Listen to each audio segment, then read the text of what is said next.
ఈరోజు ఆ దేవదేవుణ్ణి కలియుగ వెంకటేశ్వర స్వామిని దర్శించుకోవడానికి కుటుంబ సమేతంగా ఇక్కడికి రావడం జరిగింది.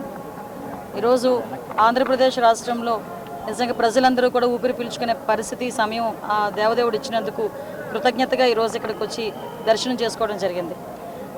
ఆంధ్రప్రదేశ్ ప్రజలందరూ కూడా లాస్ట్ 5 ఇయర్స్లోనే పడిన కష్టాలు మళ్ళీ తిరిగి పడకుండా కంపల్సరిగా చంద్రబాబు నాయుడు గారి ఆధ్వర్యంలో, పవన్ కళ్యాణ్ గారి నాయకత్వంలో, లోకేష్ బాబు గారి నాయకత్వంలో, ఎన్డీఏ అందరి నాయకత్వంలో కూడా ఆంధ్రప్రదేశ్ మంచిగా అభివృద్ధి పదంలో ముందుకెళ్తుంది. At the same time Chandrababu Naidu గారు ఎంతో నమ్మి ఆ దేవదేవుని ఆశీస్సులు తన హోమ్ మినిస్ట్రీ కూడా ఇవ్వడం జరిగింది. నా మీద పెట్టిన గురుతర బాధ్యతని ఎట్టి పరిస్థితుల్లోని ఎక్కడ కూడా నిర్లక్ష్యం లేకుండా నిర్వహిస్తానని మనస్ఫూర్తిగా తెలియజేసుకుంటున్నా. మీ అందరికీ తెలుసు ఎంత స్పీడ్గా ఉందో మన హోమ్ డిపార్ట్మెంట్ కూడా. మొన్న చీరాల్లోని ఒక అమ్మాయిని అతి దారుణంగా హత్య చేయడం జరిగింది, రేప్ అండ్ మర్డర్ జరిగింది. ఆ జరిగిన వెంటనే చంద్రబాబు నాయుడు గారు స్పందించి నన్ను అక్కడికి పంపించడం జరిగింది. వితిన్ అవర్స్లో నేను అక్కడికి వెళ్ళి ఆ ఘటనా స్థలాన్ని అదంతా చెప్పి పోలీస్ డిపార్ట్మెంట్ వాళ్ళకి కూడా 48 గంటలు నేను వాళ్ళకి టైం ఇవ్వడం జరిగింది. కానీ వాళ్ళు డిపార్ట్మెంట్ వాళ్ళు కూడా చాలా మంచిగా 36 అవర్స్లోనే నిందితులు ఎవరైతే ఉన్నారో వాళ్ళని పట్టుకొని ఈరోజు వాళ్ళందరినీ అరెస్ట్ చేయడం కూడా జరిగింది.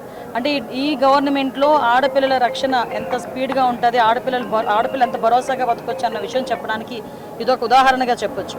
సంఘటన జరగకుండానే చూసుకోవాల్సిన బాధ్యత కూడా మా మీద ఉంది. అట్ ద సేమ్ టైం గంజాయి డ్రగ్స్ని కూడా నిర్మించాల్సిన బాధ్యత కూడా మా మీద ఉంది. లాస్ట్ 5 సంవత్సరాలు వాళ్ళు పూర్తిగా గాలికి వదిలేశారు. ఇప్పుడు మేము అదంతా కూడా స్టిమ్యులేట్ చేసి ఒక 100 days ప్రోగ్రామ్ పెట్టుకొని రాబోయే కాలంలో డెఫినెట్గా గంజాయిని డ్రగ్స్ని కూడా కంపల్సరీగా నిలువరిస్తాం. తిరుమల అంటే మీకు అందరికీ తెలిసిందే, 5 సంవత్సరాలు భక్తులు కూడా ఎంత ఇబ్బంది పడ్డారో. నేను ఇక్కడికి వచ్చిన తర్వాత భక్తులందరూ కూడా మమ్మల్ని వచ్చి అమ్మ మంచి గవర్నమెంట్ వచ్చింది, మీరైనా తిరుమలను బాగు చేయండి, ఇప్పుడు మీరు బాగు చేస్తారు నమ్మకం ఉందని చెప్తూ ఉంటే ఈ 5 సంవత్సరాలు ఎంత దారుణంగా ఈ తిరుమల తయారైందో మనందరికీ కూడా తెలుసు. ఎందుకంటే కనీసం లడ్డు నాణ్యత లేక, లడ్డు సైజ్ తగ్గించి, ఆఖరికి వసతులు సరిగా లేక చాలా ఇబ్బందులు పడ్డారు. కానీ అలాంటి ఇబ్బందులు పడే పరిస్థితి లేదు. అధికారులందరూ కూడా మారారు. అందరూ కూడా ఈరోజు ప్రజలకు అనుగుణంగా ఎక్కడ కూడా ఇబ్బంది లేకుండా ఎవరైతే యాత్రికులు ఉన్నారో, మన భక్తులు ఉన్నారో, భక్తులందరికీ కూడా మంచి వసతులు అయితే కల్పించే ఏర్పాటు చేస్తాం.